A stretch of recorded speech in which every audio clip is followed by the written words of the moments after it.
Good morning 12th class. बेटा आज हम करेंगे जो आपका मैथ्स का आज प्री बोर्ड का एग्ज़ाम हुआ है उसका सॉल्यूशन।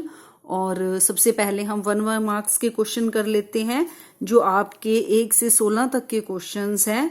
ठीक है, उसमें आपके 1 मार्क्स के क्वेश्चन दिए हुए हैं जो कि आपके सेक्शन ए में दिए हुए हैं। ठीक है, तो सबसे पहले हम सेक्शन ए सोल्व करते हैं। 1 मार्क्स के जो आपके क्वेश्चन है, जो आपका क्वेश्चन नंबर 1 है वो हमें क्या दिया गया है, f x equal to cos x, g x equal to 3x square. ठीक है, और हमने फाइंड आउट क्या करना है, हमने जी ओ एफ फाइंड आउट करना है। ठीक है, फाइंड जी ऑफ एफ।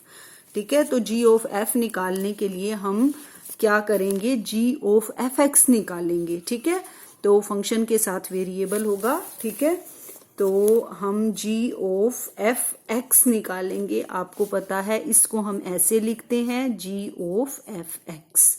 ठीक है, अब देखो हमें गिवन क्या था, हमें गिवन था एफ एक्स जो है वो कितना है, कोस एक्स। ठीक है, और जी एक्स हमें क्या गिवन है, 3x स्क्वायर।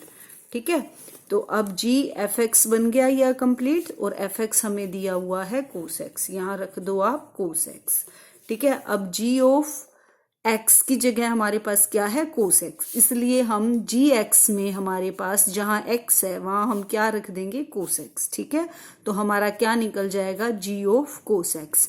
एक्स की जगह क्या रख देंगे, कोस एक्स। ठीक है, 3 यहाँ एक्स की जगह रखोगे कोस एक्स, तो इसका क्या हो जाएगा, स्क्वायर। ठीक है, तो हमारा आंसर क्या हो जाएगा, 3 कोस स्क्वायर एक्स। ठीक है, ये हो गया हमारा क्वेश्चन नंबर 1।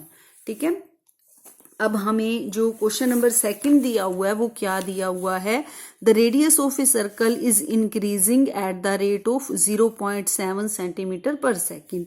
देखो रेडियस इंक्रीज कर रहा है। ठीक है, अब रेडियस जब इंक्रीज करता है तो इट मीन्स वो हमें क्या दिया हुआ है, d r by d t. Increasing आ गया ना, तो d r by d t time के विद रिस्पेक्ट टू है ना, विद सेकेंड। ठीक है, तो ये क्या हो गया हमारा, d r by d t. ठीक है, तो हमें क्या गिवन है, d r by d t हमें दिया हुआ है क्वेश्चन नंबर 2 में, d r by d t is equal to 0.7 centimetre per second. और पूछा क्या गया हमसे, what is the rate of increase of its circumference. Circumference में इंक्रीज पूछा गया है। सरकमफ्रेंस क्या होता है हमारा, मान लो सरकमफ्रेंस ये मीन्स पैरामीटर, चाहे आप उसको सी मान लो चाहे पी मान लो। ठीक है, सरकमफ्रेंस होता है हमारा सर्कल का 2 पाई आर। हमने इसमें इंक्रीज निकालना है, यानी हमने क्या निकालना है, DC by dt, DC by dt, तो वो हमारा आ जाएगा 2 पाई आर का, जब आप विद रिस्पेक्ट टू टी करोगे तो ये आएगा D r by d t. ठीक है, तो अब हम डीसी बाई डी टी निकालेंगे, ये आएगा 2 pi d r by d t. हमने ये दिया हुआ था हमें 0.7, तो यहाँ रख दो आप 0.7। इसको मल्टीप्लाई करोगे, 2 7 14, पॉइंट यहाँ लग जाएगा, पाई साथ में है, ध्यान रखना पाई की आप वैल्यू भी रख सकते हो। ठीक है, नहीं रखनी तो आप इसे ऐसे भी छोड़ सकते हो, 1.4 पाई सेंटीमीटर पर सेकंड, क्योंकि विद रिस्पेक्ट टू टाइम है ना, तो यहाँ पे पर सेकंड जरूर लगाना। ठीक है, तो ये हमारा हो गया क्वेश्चन नंबर 2। ठीक है, अब हम करेंगे क्वेश्चन नंबर 3। क्वेश्चन नंबर 3 में हमें वेक्टर ए दिया हुआ है 3i plus lambda j minus 4k, और बी दिया हुआ है 2i माइनस जे प्लस के। ठीक है, ये दोनों जो वेक्टर्स हैं ये एक दूसरे पर परपेंडिकुलर गिवन है हमें। ठीक है, और हमने क्या निकालना है, लैम्डा की वैल्यू फाइंड आउट करनी है। ठीक है, अब देखो जब भी दो वेक्टर्स परपेंडिकुलर होते हैं, जब भी दो वेक्टर्स परपेंडिकुलर होते हैं तो ए डॉट बी यानी उनका डॉट प्रोडक्ट क्या होता है, 0 के इक्वल होता है। ठीक है, तो ए डॉट बी यानी 3i plus lambda j minus 4k dot 2i minus j plus k equal to 0। ठीक है, अब डॉट प्रोडक्ट में आई डॉट आई 1 होता है, जे डॉट जे 1 होता है, के डॉट के 1 होता है, लेकिन आई को जे से करोगे 0 होता है। ठीक है, आई को के से करोगे 0 होता है, इसलिए हम सिंपली आई वाले को आई से करते हैं, जे वाले को जे से करते हैं, के वाले को के से करते हैं। तो ये हो जाएगा 3 को 2 से करोगे 3 2 जा 6, लैम्डा को -1 से करोगे माइनस लैम्डा, -4 को 1 से करोगे तो -4 इक्वल टू 0। ठीक है, ये आ जाएगा 2 minus lambda equal to 0, 2 equal to lambda. ठीक है, लैम्डा को इस साइड ले आए, नेगेटिव है ना, तो लैम्डा की वैल्यू हमारी क्या आ गई 2। ठीक है, ये हो गया क्वेश्चन नंबर 3। अब क्वेश्चन नंबर 4 क्या है, हमें दो मैट्रिसेस दिए हुए हैं, हमने उसका प्रोडक्ट निकालना है ना। और मैट्रिक्स कैसे हैं, देखो ये मैट्रिक्स दिए हुए हैं 1 2 3 2 3 4। ठीक है, क्वेश्चन नंबर 4 में हमें ये मैट्रिक्स दिए हुए हैं 1 2 3। ये कैसा मैट्रिक्स है, कॉलम मैट्रिक्स है ना। और दूसरा मैट्रिक्स हमें दिया हुआ है 2 3 4। हमने इसकी क्या करना है, हमने इसका प्रोडक्ट निकालना है। देखो हम कैसे करते हैं, हम ऐसे करते हैं रो को कॉलम वाइज। ठीक है, 1 को 2 से मल्टीप्लाई करते हैं, है ना, 1 को 2 से। फिर अगर हमारे यहाँ एलिमेंट हो तो वो प्लस होते जाते हैं। ठीक है, लेकिन यहाँ एलिमेंट नहीं है, 1 को 2 से किया तो आगे नहीं आएंगे। ठीक है, अब ये तो फर्स्ट रो है, फर्स्ट रो फर्स्ट कॉलम। ठीक है, फर्स्ट रो फर्स्ट कॉलम में आ गया। अब फर्स्ट रो सेकंड कॉलम में चलेंगे हम, फर्स्ट रो है और सेकंड कॉलम, तो रो तो यही रहेगी और कॉलम कौन सा हो जाएगा, सेकंड, 1 into 3 3। ठीक है, अब first row third column, first row third column, तो ये क्या आ जाएगा 4। ठीक है, अब हम चलते हैं सेकंड रो पे, सेकंड रो फर्स्ट कॉलम। ठीक है, 2 2 जा 4, सेकंड रो में चल रहे हैं। ठीक है, सेकंड रो सेकंड कॉलम, 2 3 जा 6। ठीक है, सेकंड रो थर्ड कॉलम, 2 4 जा 8। अब थर्ड पे आ गए, ऐसे होती है ना, रो 1 रो 2 रो 3। अब हमारी रो थर्ड आ गई। ठीक है, यानी हम यहाँ चलेंगे अब रो थर्ड में, और ये क्या है, रो थर्ड को हम फर्स्ट कॉलम से कर रहे हैं ऐसे, 3 2 जा 6। ठीक है, थर्ड रो सेकंड कॉलम, 3 3 जा 9, 3 4 जा 12। ठीक है ना, थर्ड रो थर्ड कॉलम। ठीक है, थर्ड रो और थर्ड कॉलम। ठीक है, तो ये मैट्रिक्स हो गया हमारा, प्रोडक्ट आ गया है। देखो इसको आप ऐसे भी देख सकते हो कि आपका सही आया है या गलत, क्योंकि ये थोड़ा सा बच्चे इसमें कंफ्यूज हो जाते हैं। जब अब हमारे पास जो फर्स्ट मैट्रिक्स दिया हुआ है ये किस ऑर्डर का है, 1 2 3। ठीक है ना, इसमें 3 रोज हैं लेकिन कॉलम एक है, एक ही कॉलम है। ठीक है, तो 3 by 1 का हो गया ये ऑर्डर। और ये 1 रो दी हुई है, 1 by कॉलम कितने हैं 3, 1 by 3 का, तो इन दोनों का प्रोडक्ट का रिजल्ट क्या होगा 3 by 3। इसका फर्स्ट इसका लास्ट, है ना। तो हमारा जो रिजल्ट होना चाहिए वो किस ऑर्डर का होना चाहिए, 3 by 3 का। देखो ये 3 by 3 का ही है। ठीक है ना, तो हमारा ठीक किया है हमने, ये हमारा आंसर हो गया। ठीक है, अब हम करेंगे इसका 5th पार्ट। ऑप्शन कौन सा आएगा इसमें, इसमें आपका ये ऑप्शन आएगा फर्स्ट, है ना, ये फर्स्ट ऑप्शन दिया हुआ है 2 3 4 4 6 8 6 9 12। ठीक है, ये ऑप्शन आ जाएगा आपका ऑप्शन ए। ठीक है, अब हम करेंगे इसका 5th पार्ट।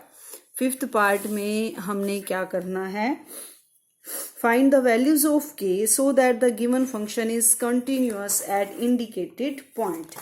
देखो अब हमने फंक्शन हमें कॉन्टिन्यूअस गिवन है, फाइंड द वैल्यू ऑफ के so that the given function is continuous. Function continuous है और हमने के की वैल्यू फाइंड आउट करनी है। ठीक है, जब भी फंक्शन कॉन्टिन्यूअस होता है तो हमें ये पता है कि लेफ्ट हैंड लिमिट इक्वल होती है राइट हैंड लिमिट के, और एफ की वैल्यू एट दैट पॉइंट, जो हमारा गिवन पॉइंट होता है। ठीक है, अब हमारे पास जो पॉइंट है वो क्या दिया हुआ है, x इक्वल टू पाई, ये पॉइंट दिया हुआ है। ठीक है, अब इस पॉइंट पर हमने लिमिट जो है वो के की वैल्यू फाइंड आउट करनी है, और फंक्शन कैसा है, कॉन्टिन्यूअस है। तो फंक्शन जो है वो ये है हमारे पास f इक्वल टू के एक्स प्लस 1, और x जो है जब लेस देन और इक्वल है, इक्वल का साइन भी है ध्यान रखना, और कोस x यदि x greater than equal to pi. नहीं, यहाँ ग्रेटर नहीं है, इसकी हिंदी मीडियम में देखो आप, हिंदी मीडियम वाला क्या है, हिंदी मीडियम वाले में भी दोनों में ही इक्वल दिया हुआ है, जबकि ना इक्वल एक ही में दिया हुआ होना चाहिए। चलो कोई नहीं, देखते हैं करके। x ग्रेटर देन और इक्वल टू पाई, ठीक है। सबसे पहले हम लेफ्ट हैंड लिमिट निकाल लेते हैं। लेफ्ट हैंड लिमिट हमारी होगी, लिमिट x टेंड्स टू पाई पर है, पाई माइनस एफ ऑफ x, ठीक है। जब पाई से छोटा है तो ये वाला फंक्शन लेना है। Limit x tends to pi minus f x की जगह क्या हो जाएगा, के एक्स प्लस 1, ठीक है। जब हम लेफ्ट हैंड लिमिट निकालते हैं तो हम x को क्या पुट करेंगे, पाई माइनस कोई भी नंबर, ठीक है। और व्हेन x टेंड्स टू पाई, पाई में जाएगा तो हमारा h किसको जाएगा, 0 की तरफ। यहाँ से h की वैल्यू क्या आ जाएगी, 0, ठीक है। तो ये आ जाएगा लिमिट h टेंड्स टू 0, के x की जगह हमने क्या रखा, पाई माइनस h प्लस 1, ठीक है। अब मैं इसको खोल दूंगी तो ये हो जाएगा के पाई माइनस के एच प्लस 1, ठीक है। लिमिट h टेंड्स टू 0, जब मैं h को 0 रखूंगी तो ये 0 हो जाएगा, क्या बचेगा, के पाई प्लस 1, ठीक है। इसको नंबर 1 दे दो। अब हम सोल्व करेंगे राइट हैंड लिमिट, ठीक है। राइट हैंड लिमिट के लिए लिमिट क्या लोगे, x tends to pi plus f x. Function क्या है, हमें ये दिया हुआ है कोस x, ठीक है। Limit x tends to pi plus f x की जगह क्या है, cos x। Limit x tends to pi plus cos of x को क्या पुट करेंगे, पाई प्लस h ना, ठीक है ना। जब हम लिमिट लेंगे यहाँ पर पुट करेंगे हम x को, let x equal to pi plus h, ठीक है। When x tends to pi, h tends to 0, ठीक है। तो लिमिट हो जाएगी हमारी चेंज, जब हम x h में चेंज हो जाएगा तो लिमिट भी h में हो जाएगी। Limit h tends to 0, cos pi plus h, कौन सा क्वाड्रेंट हो गया, pi plus h, 90 minus 90 plus 180 minus, ये आपका थर्ड क्वाड्रेंट हो गया है ना। थर्ड क्वाड्रेंट में कोस नेगेटिव होता है ना, टेंजेंट और कोटेंजेंट पॉजिटिव होते हैं, तो ये आ जाएगा माइनस कोस h, ठीक है।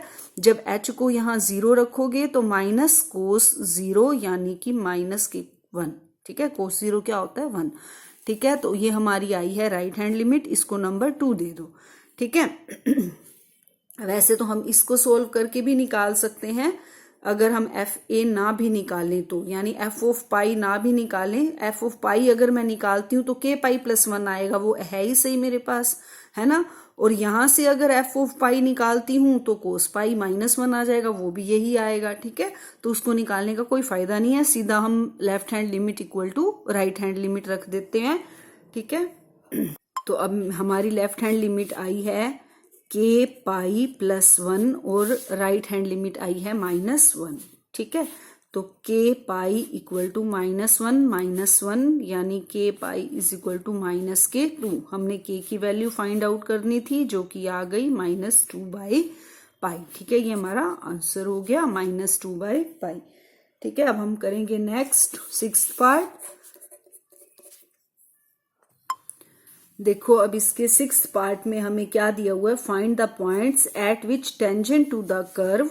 हमें कर्व दिया हुआ है x³ minus 3x² minus 9x plus 7 is parallel to x axis, ठीक है। जो ये कर्व दिया हुआ है, ठीक है, हमने इस कर्व का जो टेंजेंट है वो x एक्सिस के पैरेलल है, ठीक है। हमने ये निकालना है जिस पॉइंट पर वो कर्व जो है, वो टेंजेंट जो है वो x एक्सिस के पैरेलल होगा, ठीक है। टेंजेंट की बात हो गई तो हम क्या निकालेंगे, dy/dx, ठीक है। ये आ जाएगा 3x² माइनस 6x माइनस 9, ठीक है। अब आप लिखोगे tangent is parallel to x axis, लिखने की जरूरत नहीं है क्योंकि एक नंबर का है। तो हमारा देखो लाइन x एक्सिस के पैरेलल है टेंजेंट, ठीक है ना। अगर x एक्सिस के पैरेलल है तो उसकी इक्वेशन y में होगी, y इंटू सम नंबर, ठीक है। इट मीन्स कोई भी नंबर है, ठीक है, y इक्वल टू a मान लो तो dy/dx क्या होगा, 0 होगा, ठीक है। इट मीन्स मैं dy/dx को क्या रखूंगी, 0 के इक्वल। तो यहां से 3x² minus 6x minus 9 equal to 0, 3 common ले लो ये हो जाएगा, ठीक है। अब इसके फैक्टर बनाओ, x square minus 3x plus x minus 3 equal to 0, x common, x minus 3 plus 1 common, x minus 3 equal to 0। ठीक है, x minus 3 x plus 1 equal to 0। X हमारा आ जाएगा 3 और -1। हमने पॉइंट निकालना है, एक बार एक्स पर और एक बार इस -1 पर हम y की वैल्यू निकाल लेते हैं।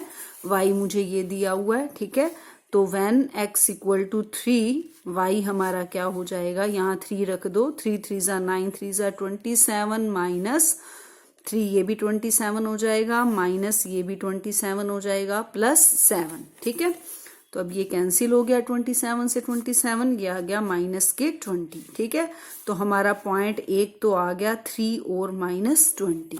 ठीक है, अब हम सेकंड पॉइंट निकालेंगे। सेकंड पॉइंट निकालने के लिए x -1 है, इसको y में रख दो। ठीक है, तो y में मैं रख रही हूं x को -1 यहाँ रखेंगे तो -1 रहेगा, ये प्लस का 1 हो जाएगा तो -3 ही रहेगा, यहाँ प्लस का 9 हो जाएगा, प्लस 7, -4 प्लस 16 कितना आ जाएगा, ये 12। ठीक है, तो जब x -1 था तो y आया 12, तो ये पॉइंट हो गया हमारा।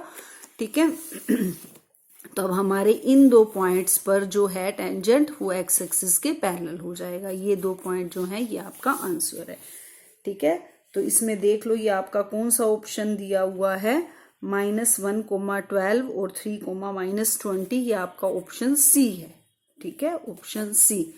अब हम करेंगे सेवंथ पार्ट में। देखो क्या दिया हुआ है, सेवंथ में हमें dy/dx दिया हुआ है 1 + y² अपॉन 1 + x²। हमने इसका जनरल सॉल्यूशन फाइंड आउट करना है। ये आपकी डिफरेंशियल इक्वेशन दी हुई है, तो इसमें हम वेरिएबल सेपरेट कर लेंगे। dy के नीचे y वाली टर्म इक्वल टू ये बाय में है यहीं रहेगा, dx इधर जाएगा। ठीक है, अब ये देखो ये हमारा हो गया a² + x² की फॉर्म।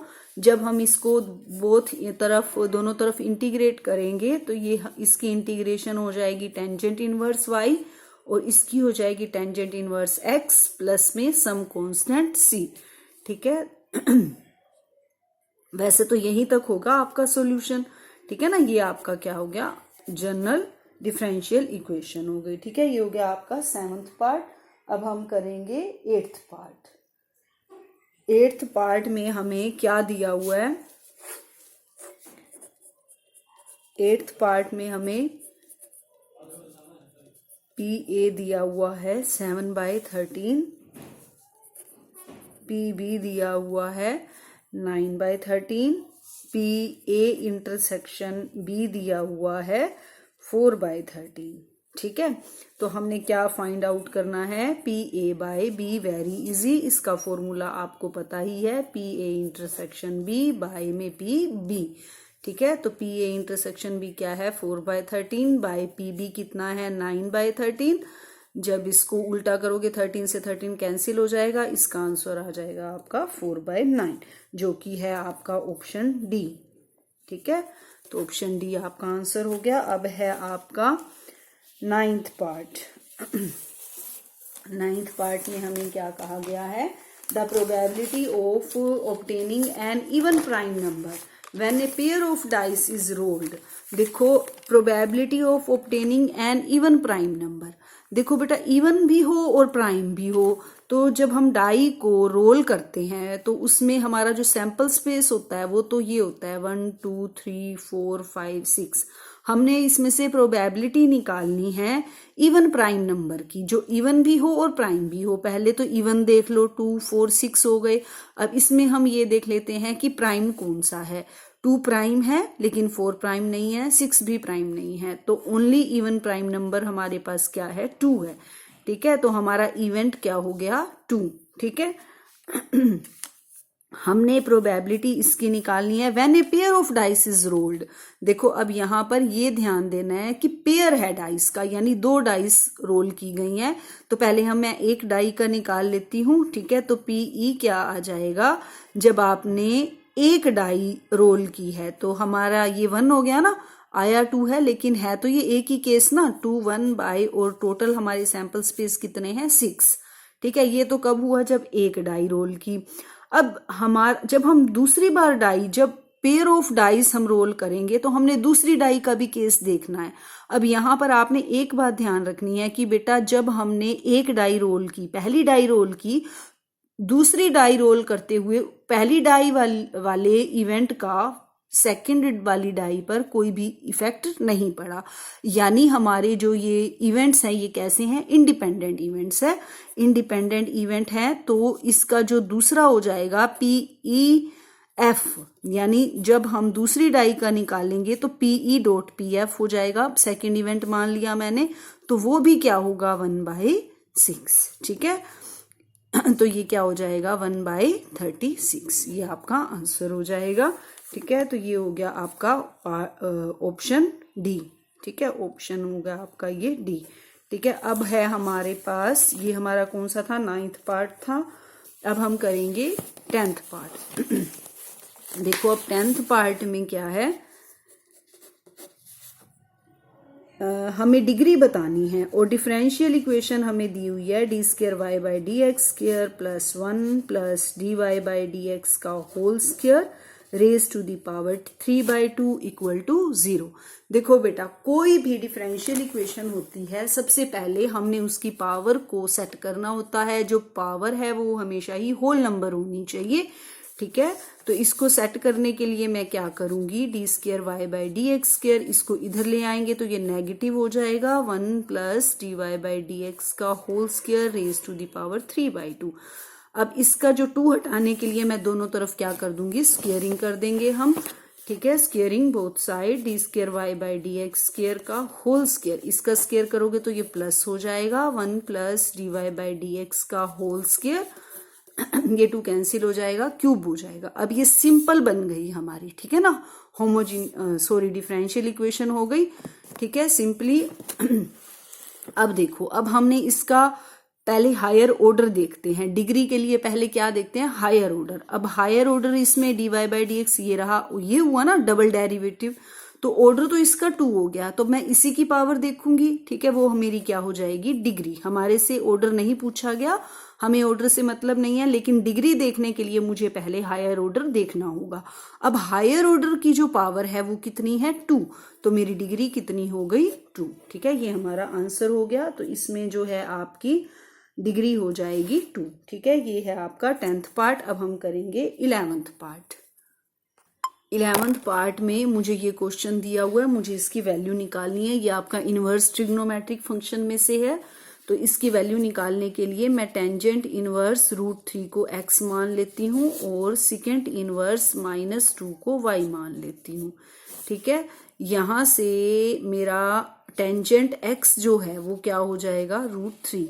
ठीक है, अब टेंजेंट की वैल्यू √3 कहाँ होती है, 60 पर, यानी π/3 पर। ठीक है, अब टेंजेंट की वैल्यू π/3 है, तो अब मैं इसकी रेंज देखूंगी। ठीक है, इसकी रेंज क्या, π/3 जो है वो इसकी रेंज में ही इंक्लूड है। जो टेंजेंट इनवर्स की रेंज होती है वो होती है -π/2 से क्या होती है, π/2 ओपन होती है यहाँ ब्रैकेट। ठीक है, तो क्या 60 इसमें आता है, -90 से 90 के बीच में आता है, तो ठीक है, ये x की वैल्यू हमारी सही है। अब हम यहां से निकालेंगे, -2 आ जाएगा सेकेंड y के इक्वल। ठीक है, तो सेकेंड माइनस, पहले तो 2 सोच लो कि 2 कहाँ होता है। सेकेंड होगा 2 हमारा, जहां पर cos 1/2 होता है ना, cos 1/2 होगा तो सेकेंड 2 होगा। cos 1/2 होता है हमारा 30 पर या 60 पर, हाँ 60 पर होता है। ठीक है, तो ये हो जाएगा माइनस के सेकेंड 60 का मतलब π/3। ठीक है, तो इक्वल टू सेकेंड y। अब नेगेटिव है तो आपको ये पता होना चाहिए कि जब यहाँ पर नेगेटिव साइन आता है तो इसकी रेंज जो होती है सेकेंड इनवर्स की, वो क्या होती है, सेकेंड इनवर्स की रेंज होती है 0 to π -π/2, ये होती है इसकी रेंज। ठीक है, अब यहाँ जब मैं नेगेटिव साइन को एडजस्ट करूंगी इसके अंदर, तो ये क्या लिखा जाएगा, second of pi minus pi by 3। ठीक है, क्यों, ये देखो, अब इसके लिए मुझे सेकेंड देखना होगा, नेगेटिव कहाँ होता है, सेकेंड नेगेटिव कहाँ होता है, after school to college. Second negative होता है यहाँ। ठीक है, यहीं पे हो गया ना पहले तो। अब यहाँ क्या होता है, 90 माइनस 90 प्लस 180 माइनस, यानी पाई माइनस थीटा पर। तो मैं इसको लिख सकती हूँ पाई माइनस थीटा, मेरा क्या है, पाई बाई 3। तो अब मेरा नेगेटिव इसमें एडजस्ट हो गया। ठीक है, तो ये आ गया secant of pi minus pi by 3 2 pi by 3 equal to secant y. तो वाई मेरा आ गया 2 पाई बाई 3। अब मैं देखूंगी क्या ये हमारी इस रेंज में इंक्लूड है 0 टू पाई, यानी 0 से 180 के बीच में, और ये है हमारा 120 हो गया ना ये। 120 तो 0 से 180 के बीच में ही होता है। ठीक है, एक्सेप्ट 90 डिग्री। ठीक है, इट मीन्स ये भी हमारी सही वैल्यू है जो कि रेंज के अंदर ही है। अब मैंने x की भी निकाल ली, y की भी निकाल ली। तो इसको मैंने x माना था, इसको मैंने y माना था, यानी मुझे क्या निकालना था, x माइनस वाई। x आया है पाई बाई 3 और y आया है 2 पाई बाई 3। ठीक है, तो ये क्या हो जाएगा, पाई माइनस 2 पाई, यानी माइनस के पाई बाई 3। ये आंसर आ जाएगा अपना। इसका ऑप्शन है 11th का नहीं, ऑप्शंस वाला नहीं है, तो ये आप हमारा आंसर हो जाएगा। ठीक है, अब हम करेंगे इसका 12th पार्ट। 12th पार्ट बहुत इजी है। देखो हमारे से क्या पूछा गया, हमारे से इतना ही पूछा गया है कि ए स्क्वायर मैट्रिक्स बी कब सिंगुलर होता है। A square matrix B is said to be singular. कब होता है सिंगुलर, जब इसका डिटर्मिनेंट किसके इक्वल होता है, 0 के। तो आप क्या लिख दोगे, when determinant of B equal to 0। ये हो गया आपका 12th पार्ट। अब हम करेंगे 13। If A and B are mutually exclusive. Mutually exclusive जैसे ही आ गया वैसे आपके दिमाग में एकदम से आ जाना चाहिए कि ए इंटरसेक्शन बी क्या होता है, 0 होता है। ठीक है, और हमें क्या दिया हुआ है, पी ए क्या दिया हुआ है, 1/3, पी ए यूनियन बी दिया हुआ है 5/6, और पी बी क्या दिया हुआ है, पी बी देखो ये इंग्लिश मीडियम में नहीं लिखा हुआ पी बी, तो आप इसको ध्यान से स्टेटमेंट को देखना, इसमें हिंदी मीडियम में पी बी पी लिखा हुआ है। ठीक है, तो पी बी हमें पी दिया हुआ है, और हमने किसकी वैल्यू फाइंड आउट करनी है, पी की, यानी हमें क्या फाइंड आउट करना है, प्रोबेबिलिटी ऑफ बी। तो पी ए यूनियन बी हमें पता ही है, जब इवेंट्स म्यूचुअली एक्सक्लूसिव होते हैं तो ये क्या होता है, P A plus P B. P A कितना है, 1/3, और ये कितना है पी, और पी ए यूनियन बी दिया हुआ है 5/6। यहाँ से हमारा पी आ जाएगा 5/6 माइनस 1/3, यानी ये आ जाएगा 2, यानी 3/6, यानी 1/2। तो p की वैल्यू हमारी क्या आ गई, 1/2। ये हमारा हो गया 13। अब हम करेंगे 14 पार्ट। 14 पार्ट में हमें क्या दिया हुआ है, हमने इसको इवेल्युएट करना है, cos of root x by root x d x. ठीक है, अब इसको इंटीग्रेट करने के लिए मैं रूट एक्स को क्या मान लेती हूँ, t। जब इसको डिफ्रेंशिएट करेंगे तो इसका डेरिवेटिव आ जाएगा 1/2 root x d x equal to d t. 1/रूट एक्स है ही सही हमारा नीचे, 2 को मैं उधर ले जाती हूँ, 1/रूट एक्स डी एक्स, 2 इधर लाओगे तो ये क्या हो जाएगा, 2dt। ठीक है, तो कोस रूट एक्स की वैल्यू t, और 1/रूट एक्स डी एक्स किसके इक्वल आ गया, 2dt के, 2 बाहर कर दो dt। ठीक है, और इंटीग्रेशन ऑफ कोस t क्या होती है, sine t plus some constant c plus equal to 2 sine t हमने किसको माना है, रूट एक्स को, तो 2 sine root x plus c आपका आंसर हो जाएगा। ठीक है, अब हम करेंगे इसका 15th पार्ट। हमने इंटरसेप्ट फाइंड आउट करने हैं, cut by the plane 2x plus y minus z equal to 5 on x axis. देखो हमें पता है जो इंटरसेप्ट फॉर्म होती है जो कि प्लेन के द्वारा कट होती है, तो वो होती है x by a plus y by b plus z by c equal to 1। ठीक है, तो इस फॉर्म में लाने के लिए पहले मैं राइट हैंड साइड पर क्या बना दूंगी, 1 बनाने के लिए मुझे इस सारी इक्वेशन को किस से डिवाइड करना पड़ेगा, 5 से। ठीक है, तो इस इक्वेशन को 5 से डिवाइड कर दो, 2/5x plus 1/5y minus 1/5z equal to 1। ठीक है, अब इंटरसेप्ट फॉर्म में देखो प्लस है तो मुझे यहाँ प्लस बनाना है, इसके लिए यहाँ प्लस कर दो और यहाँ माइनस। ठीक है, तो ऊपर x अकेला होता है, तो x के साथ जो भी कोफिशिएंट है उसे आप नीचे सेट कर दो।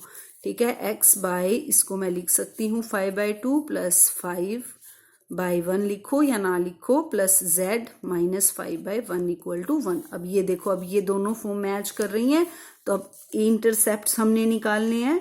तो इंटरसेप्ट हमारे कौन से होते हैं, ए, बी और सी। तो यहाँ इसको इसके साथ कंपेयर करोगे तो ए हमारा हो जाएगा 5/2, बी हो जाएगा 5 और सी हो जाएगा -5। तो हमारे इंटरसेप्ट्स कौन से हो गए, 5/2, 5 और -5। ठीक है, ये हमारा हो गया 15th।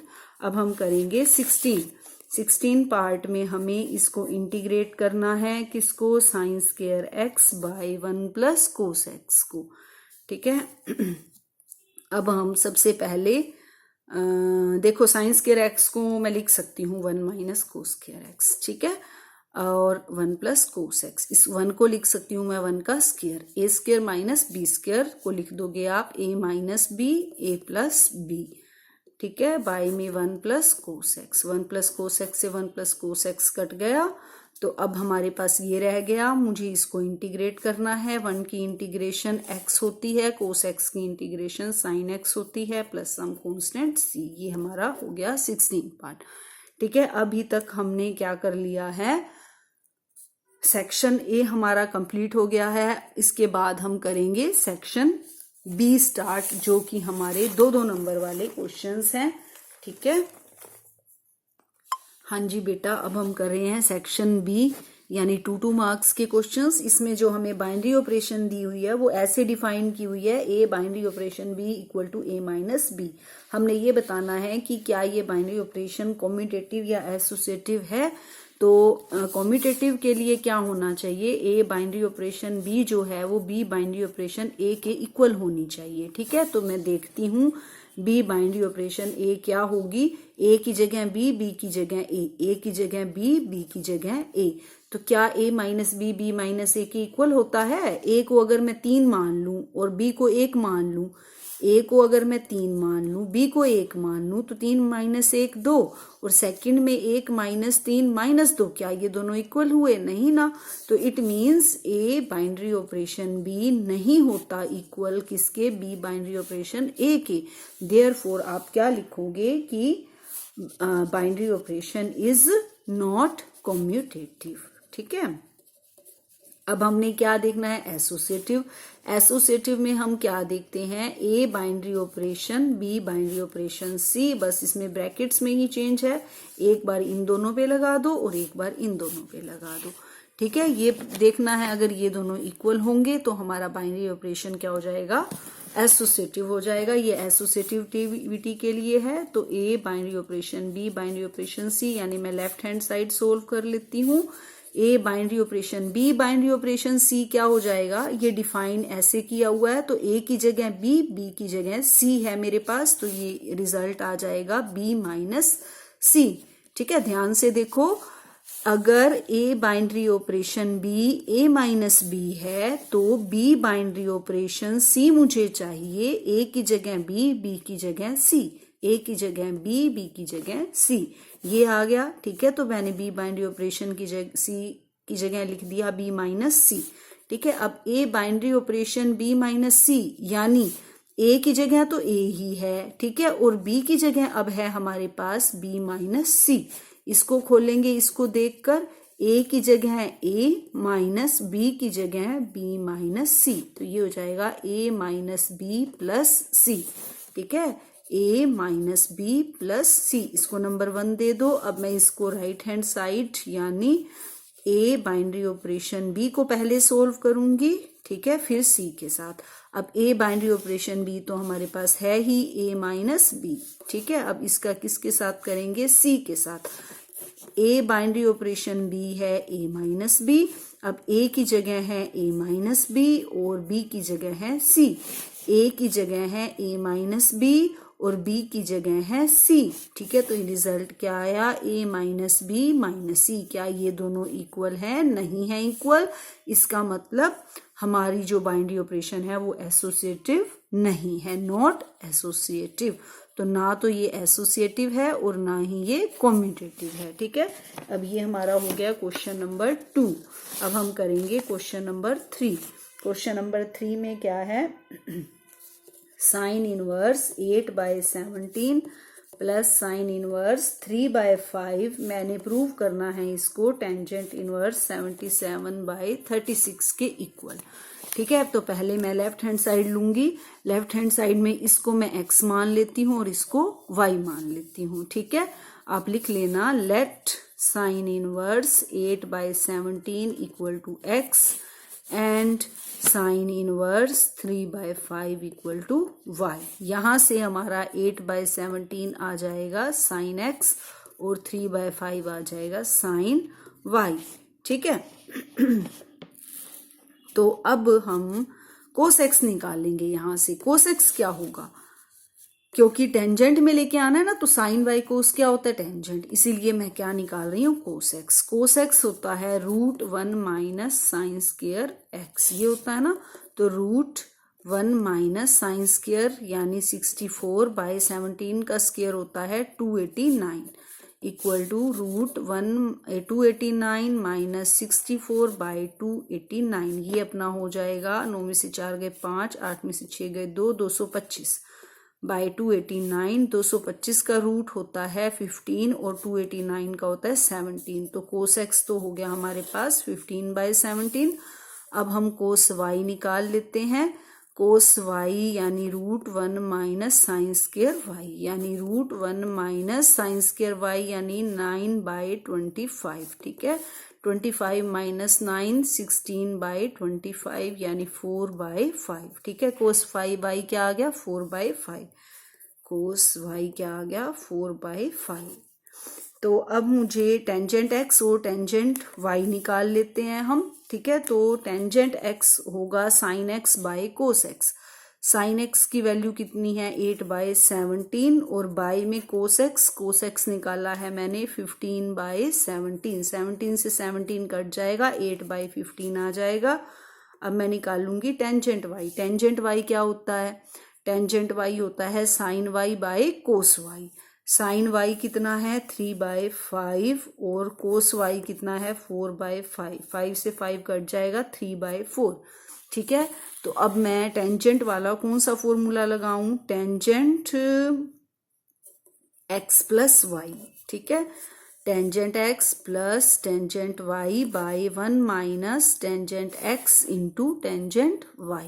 ठीक है, टेंजेंट x मैंने कितना निकाला है 8/15 प्लस टेंजेंट y कितना निकाला है 3/4 बाय 1 माइनस 8/15 इंटू 3/4। ठीक है, इसको आप सोल्व करोगे तो ये 60 आ जाएगा। 4 8 ज़ा 32 प्लस 15 3 ज़ा 45। बाय में नीचे करोगे 1 माइनस में 60 आएगा ना, ये 60 माइनस बन जाएगा ये 24/60। ठीक है, ये हो जाएगा 77/60। इसको उल्टा करोगे तो 60/60 में से 24 माइनस करो 36। 60 से 60 कैंसिल, 77/36 आ गया। ये किसके equal, tangent x plus y के इक्वल। ठीक है, तो टेंजेंट x प्लस वाई मेरा हो गया 77/36।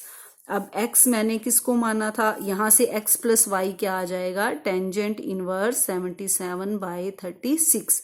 x किसको माना था, साइन इनवर्स 8/17 को, और y किसको माना था, साइन इनवर्स 3/5 को। ठीक है, तो ये किसके इक्वल आ गया, इसके, टेंजेंट इनवर्स 77/36। यही मुझे प्रूव करना था। ठीक है, अब ये हो गया हमारा क्वेश्चन नंबर 3। अब हम करेंगे question number 4। Question number 4 very easy. हमें A ट्रांसपोज दिया हुआ है, B दिया हुआ है और हमने निकालना है A प्लस 2B का ट्रांसपोज। देखो बेटा ध्यान दो, यहाँ मुझे A प्लस 2B निकालना है। पहले मेरे पास A नहीं है तो पहले मैं A निकालूंगी A ट्रांसपोज से। A ट्रांसपोज से A कैसे निकालोगे, रोज को कॉलम में चेंज कर दोगे, कॉलम को रोज में चेंज कर दोगे। -2 3 रो है तो ये इसका कॉलम बन जाएगा 1 2 इसकी सेकंड रो है तो इसका सेकंड कॉलम हो जाएगा। ये ए हो गया, बी हमारे पास है ही और अब हम क्या निकाल लेते हैं, ए प्लस 2b। ठीक है, a प्लस 2b यानी -2132 प्लस 2b हमारे पास है -1012। ठीक है, तो ये हो जाएगा -2132 प्लस इसको अंदर मल्टीप्लाई कर दो, 2 1 जा 2 2 2 जा 4। अब इसको आप ऐड करोगे, -2 -2 -4 1 + 0 1 3 + 2 5 2 + 4 6। ये तो आया है हमारे पास a प्लस 2b, लेकिन हमने इसका ट्रांसपोज निकालना है तो a प्लस 2b का ट्रांसपोज। ठीक है, ट्रांसपोज में रोज को कॉलम -4 1, ये रो को सेकंड कॉलम 5 6। तो ये मेरा आंसर आ जाएगा क्वेश्चन नंबर 4। ठीक है, अब हम करेंगे क्वेश्चन नंबर 5। क्वेश्चन नंबर 5 में हमने k की वैल्यू निकालनी है। एरिया ऑफ ट्राइंगल हमें दिया हुआ है 4 square units, area of triangle 4 square unit, और वर्टिसेस मुझे दिए हुए हैं ये -2 0 0 4 और 0 k। ठीक है, अब ये देखो, ये मुझे वर्टिसेस दिए हुए हैं, ये हो गया x1 y1 x2 y2, ये हो गया x3 y3। मुझे पता है एरिया ऑफ ट्राइंगल होता है 1/2 determinant x1 y1 x2 y2 x3 y3 और इधर होता है 1 1 1। ठीक है, अब हम इसको सोल्व करेंगे। अब यहाँ पर एरिया ऑफ ट्राइंगल हमें 4 स्क्वायर यूनिट्स दिया हुआ है, लेकिन ये हमें आफ्टर सोल्व करके दिया हुआ है, क्योंकि एरिया कभी भी नेगेटिव नहीं होता, इसीलिए इन्होंने पॉजिटिव दिया हुआ है। लेकिन हमें नहीं पता, स्टार्टिंग में ये पॉजिटिव भी हो सकता है और नेगेटिव भी, इसलिए हम इसमें +-4 दोनों लेकर चलेंगे। 1/2 यहाँ पर x1 y1 -2 0 x2 y2 0 4 और x3 y3 0 k 1 1 1। ठीक है, तो अब मैं इसको सोल्व करूंगी 1/2। अब हम इसको ना फर्स्ट रो के कर लेते हैं, फर्स्ट रो के अलोंग कर लेते हैं। ठीक है, क्योंकि ये तो सारे हमारे 0 हैं। आप फर्स्ट कॉलम से भी कर लो, सीधा फर्स्ट कॉलम से ही कर लो, बहुत इजी रहेगा, है ना। -2 × ये हो जाएगा, इसको छुपाओगे 4 - k। इसके बाद ये लोगे 0 हो जाएगा, ये लोगे 0 हो जाएगा, इतना ही करना पड़ेगा। तो ये हमारा एक बार +-4 = 2 से 2 कैंसिल हो जाएगा, माइनस को अंदर मल्टीप्लाई कर दो, -4 + k। ठीक है, एक बार प्लस का 4 ले लो, 4 = -4 + k, तो k आ जाएगा 8। ठीक है, एक बार आप माइनस का 4 लोगे, -4 = -4 + k, तो k आ जाएगा -4 + 4 यानी 0। तो एक बार k की वैल्यू 8 आ गई और एक बार क्या आ गई 0। ये दोनों ही आपके आंसर हैं। ठीक है, अब हम करेंगे क्वेश्चन नंबर 6। देखो बेटा, क्वेश्चन नंबर 6 में क्या है, ये दिया हुआ है हमें y = cos inverse 2x/1 + x²। मुझे dy/dx निकालना है। x को मैं टेंजेंट थीटा पुट कर देती हूँ, क्योंकि इस फॉर्म में जो भी क्वेश्चंस होते हैं हम उसमें टेंजेंट ही पुट करते हैं। ठीक है, तो y = cos inverse 2 tangent θ/1 + tangent square theta. ठीक है, तो ये हो जाएगा cos inverse 2 tangent θ/1 + tangent square theta. Formula होता है sin 2θ का। ठीक है, ध्यान रखना है। अब इसको मैं cos में चेंज करने के लिए π/2 - 2θ लिख देती हूँ, कोई फर्क नहीं पड़ेगा। cos इनवर्स से cos कैंसिल हो जाएगा, ये आ जाएगा π/2 - 2θ। अब थीटा यहाँ से मैंने x को टेंजेंट थीटा पुट किया था, तो थीटा आ जाएगा टेंजेंट इनवर्स x। ठीक है, तो मैं यहाँ टेंजेंट थीटा की मैं वैल्यू रख देती हूँ टेंजेंट इनवर्स x। ये किसके इक्वल चल रहा है, y के इक्वल। मुझे वैल्यू किसकी निकालनी है, dy/dx की। तो dy/dx π/2 की वैल्यू कांस्टेंट है, तो इसका डेरिवेटिव 0 हो गया। -2 टेंजेंट इनवर्स x का डेरिवेटिव 1 + x²। तो ये हमारा आंसर हो गया क्वेश्चन नंबर 6। क्वेश्चन नंबर 7 में हमने इसको इंटीग्रेट करना है। देखो, जब नीचे हमारे पास क्वाड्रेटिक इक्वेशन पड़ी होती है तो हम इसको पहले सोल्व करते हैं। हम इसको x² का जो कोफिशिएंट होता है इसको हम यूनिट बनाते हैं, 1 बनाते हैं। इसके लिए मुझे इस इक्वेशन को 9 से डिवाइड करना होगा। 9 से डिवाइड करूंगी तो मल्टीप्लाई भी करना होगा। पहले मैंने इसको 9 से डिवाइड किया, -12/9x प्लस 8/9। 9 से यहाँ डिवाइड किया है तो यहाँ 9 से मुझे मल्टीप्लाई भी करना होगा। ये 1/9 बाहर कर देती हूँ मैं, dx ये कट रहा है, 3 चौके 12, 3 तिये 9, यानी ये मेरे पास टर्म हो गई dx by x square minus 4/3x plus में 8/9। ठीक है, अब देखो, अब इसको मुझे होल स्क्वायर बनाना है। होल स्क्वायर के लिए हम क्या करते थे, x के कोफिशिएंट को 2 से डिवाइड करते थे, फिर उसका स्क्वायर ऐड और सब्ट्रैक्ट करते थे। तो x के कोफिशिएंट को यानी 4/3 को जब मैं 2 से डिवाइड करूंगी तो ये आ जाएगा 2/3 और इसका स्क्वायर हो जाएगा 4/9, यानी मुझे 4/9 ऐड भी करना है और सब्ट्रैक्ट भी करना है। तो x square minus 4/3x plus 8/9 minus के 4/9 और प्लस के 4/9। ठीक है, तो अब जो है ये किससे बनेगा,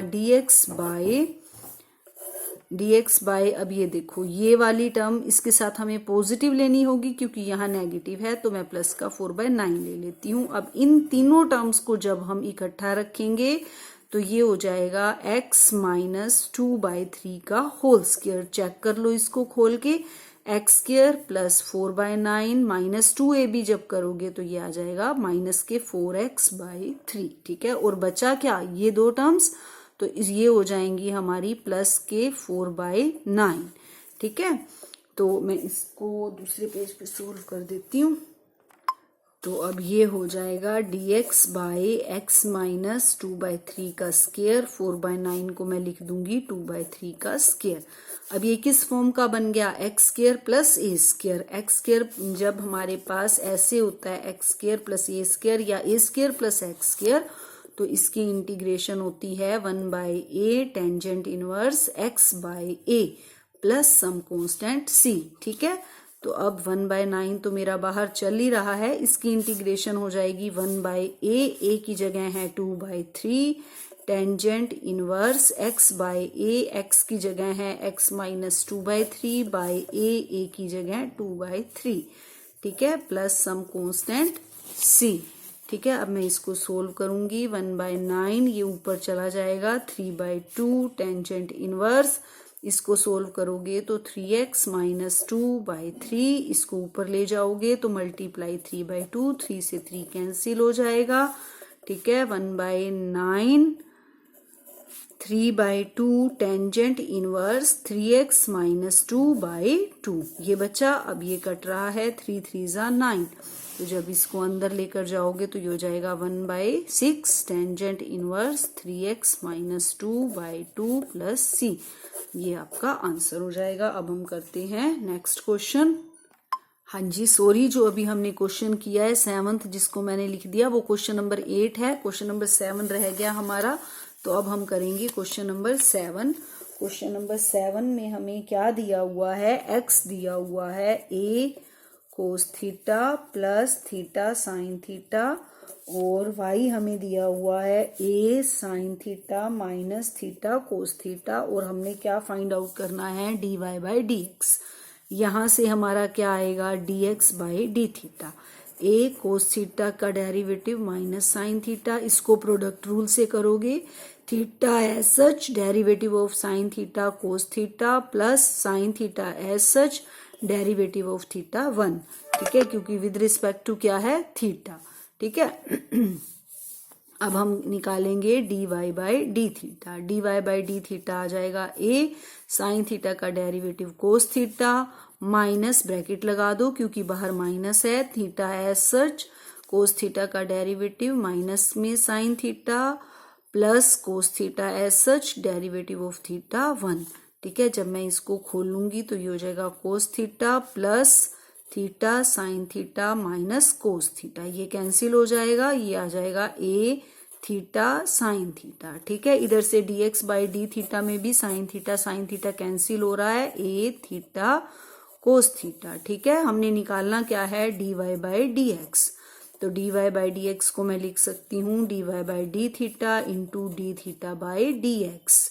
ठीक है। dy बाई डी थीटा है a theta cos theta, d theta by d x sorry dy by d theta है a theta sine theta, a theta sine theta, d theta by d x यानी d x by d theta का उल्टा लिखोगे तो ये नीचे हो जाएगा ए थीटा कोस थीटा, ए से ए कैंसिल, थीटा से theta cancel, sine theta by cos theta यानी टेंजेंट थीटा। ये हमारा हो गया क्वेश्चन नंबर 7। 8 हम कर चुके हैं, अब हम करेंगे क्वेश्चन नंबर 9। हाँ जी बेटा, क्वेश्चन नंबर 9 में हमने इसका इंटीग्रेट करना है यूजिंग प्रॉपर्टीज। ठीक है, तो इसको मैं आई मान लेती हूँ, let I equal to this. ठीक है, अब ऐसी जो क्वेश्चंस होते हैं याद करो आप, हम उसमें ये वाली प्रॉपर्टी लगाते हैं 0 to a fx equal to 0 to a f of a minus x dx, यानी x में जहां भी x है वहां मुझे क्या रखना है a माइनस एक्स। ठीक है, तो जहां भी x है वहां मैं क्या रखूंगी a माइनस एक्स, x की जगह a माइनस एक्स प्लस, जब आप यहां पर रखोगे a माइनस एक्स की जगह क्या रखोगे a माइनस एक्स, तो ये मेरी बन जाएगी root a minus x by root a minus x plus a minus a तो कैंसिल हो जाएगा, माइनस माइनस प्लस के x बच जाएगा। ठीक है, अब देखो, अब मैं क्या करती हूँ, जो मुझे गिवन था उसको हम दे देते हैं इक्वेशन नंबर 1, और जो ये सोल्व करके आया है इसको हम ले देते हैं इक्वेशन नंबर 2।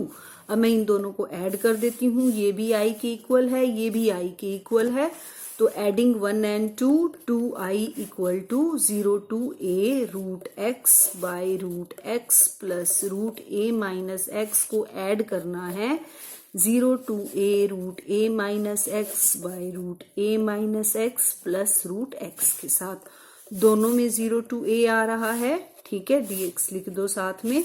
अब नीचे एलसीएम हमारा सेम है, root x plus root a minus x. ठीक है, तो जब एलसीएम लेंगे ये दोनों सेम है, ऊपर क्या बचा रूट x प्लस ये भी सेम है, तो क्या बचा a माइनस एक्स dx। अब ऊपर नीचे दोनों सेम है तो ये कट गया और ये क्या आ गया 1। ठीक है, 1 की इंटीग्रेशन क्या होती है x। ठीक है, और ये इसकी लिमिट है 0 to a, तो ये क्या आ गया a। लेकिन ये किसके इक्वल था, 2i के इक्वल चल रहा है, हमने वैल्यू किसकी निकालनी है i की, तो i क्या आ जाएगा a बाई 2। ये हमारा क्या हो गया आंसर क्वेश्चन नंबर 9 का। अब हम करेंगे क्वेश्चन नंबर 10। देखो क्वेश्चन नंबर 10 में हमें क्या दिया हुआ है, क्वेश्चन नंबर 10 में दिया हुआ है x dy minus y d x equal to root x square plus y square d x. ठीक है, ये दिया हुआ है।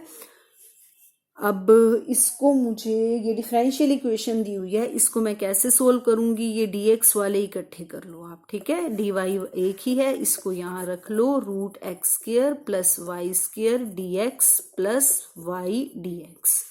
ठीक है, x dy इक्वल टू, इन दोनों में से मैं dx कॉमन ले लेती हूँ, root x square plus y square plus y dx common आ गया। ठीक है, अब dy बाई डी एक्स को हम इधर ले आते हैं और यहाँ बचेगा root x square plus y square plus y by x. अब इस इक्वेशन को ध्यान से देखो, ये होमोजीनियस इक्वेशन है। ठीक है, होमोजीनियस इक्वेशन होती है तो हम y को कुछ भी रखते हैं, zx vx। ठीक है, vx रखना है vx रख लो आप।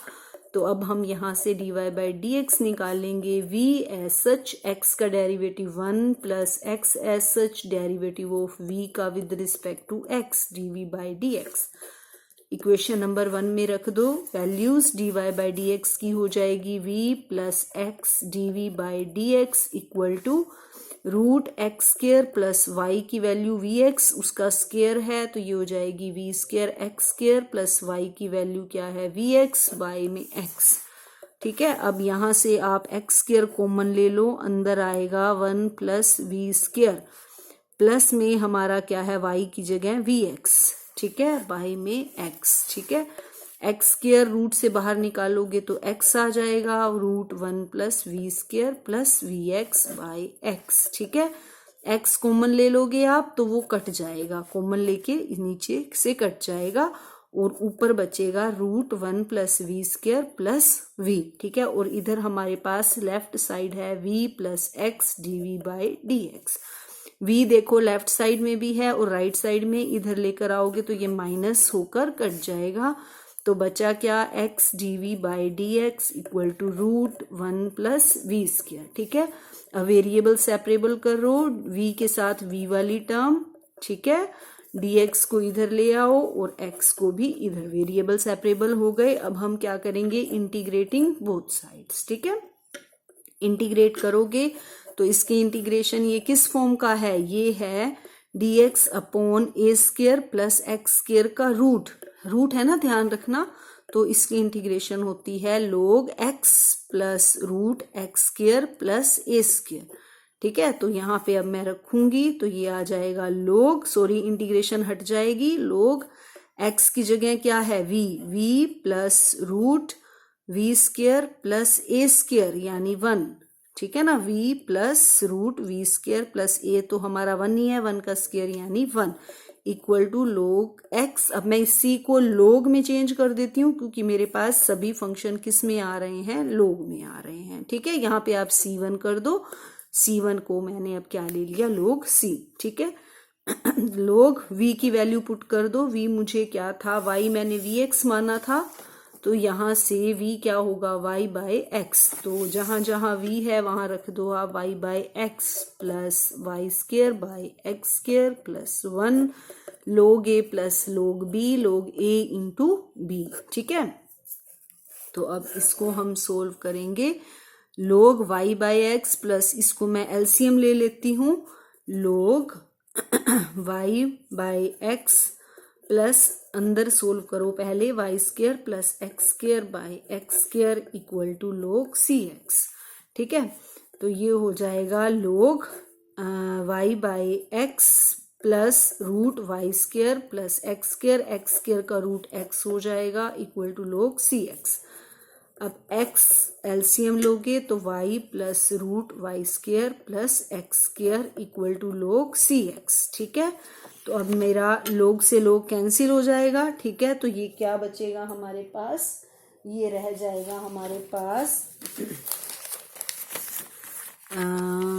ये रह जाएगा y plus root y square plus x square by x equal to cx। log से log कैंसिल हो गया, अब इसको आप इधर ला सकते हो, y plus root y square plus x square equal to cx square. ये हमारा सॉल्यूशन आ गया। ठीक है, अब हम करेंगे इस सेक्शन का लास्ट क्वेश्चन जो कि है क्वेश्चन नंबर 11।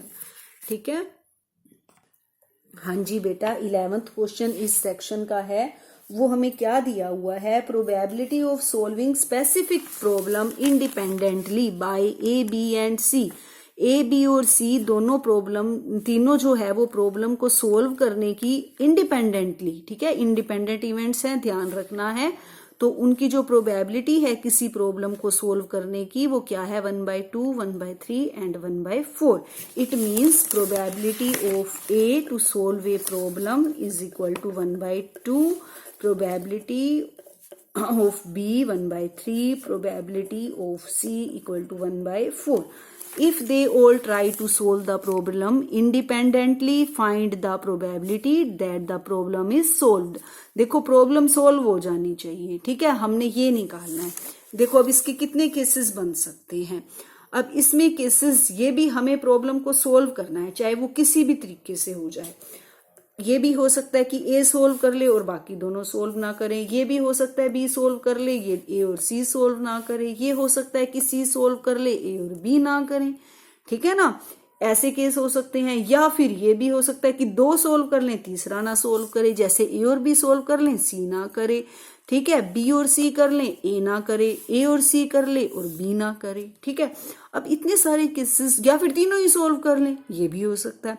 तो इतने सारे केसेस को सोल्व करने की बजाय हमने प्रॉब्लम को सोल्व करना है, तो क्या हम ऐसे कर सकते हैं कि क्या हम टोटल प्रोबेबिलिटी हमें पता है 1 होती है, 1 में से हम तीनों के ही सोल्व ना करने की, कि कोई भी प्रॉब्लम को सोल्व नहीं करता, इसको हम 1 में से माइनस कर देंगे तो हमारा ये आंसर निकल आएगा कि प्रॉब्लम सोल्व हो गई है, चाहे वो ए ने की, चाहे वो बी ने की, चाहे वो सी ने की, चाहे वो इनमें से दो ने की, चाहे वो इन तीनों ने की।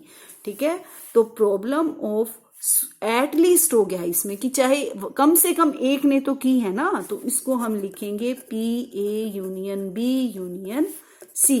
ठीक है, किसी एक ने की है तो टोटल प्रोबेबिलिटी में से मैं इन तीनों के ना करने की पी ए बार, ना बी के ना करने की P B bar, P C bar कर देंगे हम। ठीक है, 1 माइनस पी ए बार क्या हो जाएगा, पी ए 1/2 है तो पी ए बार हो जाएगा 1 माइनस 1/2 यानी 1/2। ठीक है, और पी बी है 1/3 तो पी बी बार हो जाएगा 1 माइनस 1/3 यानी 2/3। ठीक है, और पी सी बार हो जाएगा 1 माइनस 1/4 यानी 4 माइनस 1 3/4। ठीक है, इसको सोल्व करो, 2 से 2 कैंसिल, 3 से 3 कैंसिल, 1 माइनस 1/4, 4 माइनस 1 3/4। तो ये हमारा क्या आ गया कि एट लीस्ट हमारी प्रॉब्लम सोल्व हो गई, प्रॉब्लम इज सोल्व्ड। ठीक है, तो अब बेटा ये हमने 2 सेक्शन जो है इसके सोल्व कर लिए हैं। नेक्स्ट जो है आपका सेक्शन सी और सेक्शन डी आपको नेक्स्ट पार्ट में करवाएंगे। ठीक है, ओके बेटा, thank you, see you next time.